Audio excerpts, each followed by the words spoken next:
Pavlov's aim was to discover what caused saliva to flow.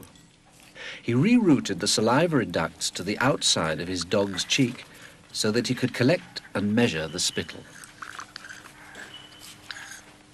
Perhaps, he thought, the production of saliva might be the result of a fixed nervous reflex, like a knee jerk. 5 минут 42,5 секунды. After taking many measurements of spittle, he confirmed that the dogs drooled automatically when their tongues touched food. He called the response the salivation reflex. 4,5. Хорошая собачка. Я предлагаю поменять собаку. But his work started to run into trouble. As his dogs became familiar with the experimental routine, they started to fill their cheek tubes before Pavlov had a chance to stimulate their tongues.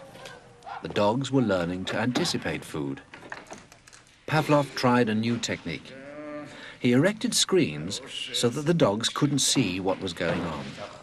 Before passing meat through the hatch, he introduced a stimulus that was totally unrelated to feeding. A ticking metronome.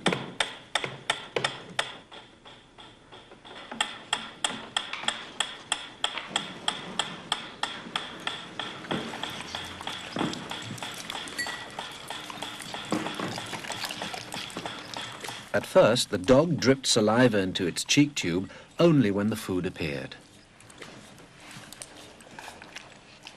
But after a number of trials, the dog began to connect the ticking with the arrival of meat.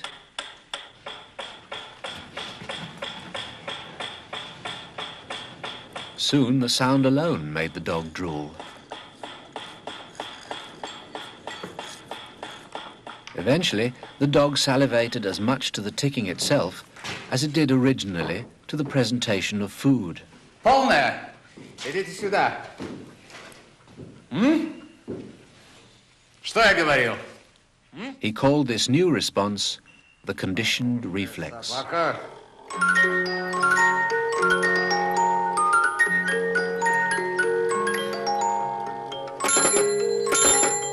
Whatever the stimulus, his dogs could soon be conditioned to produce saliva.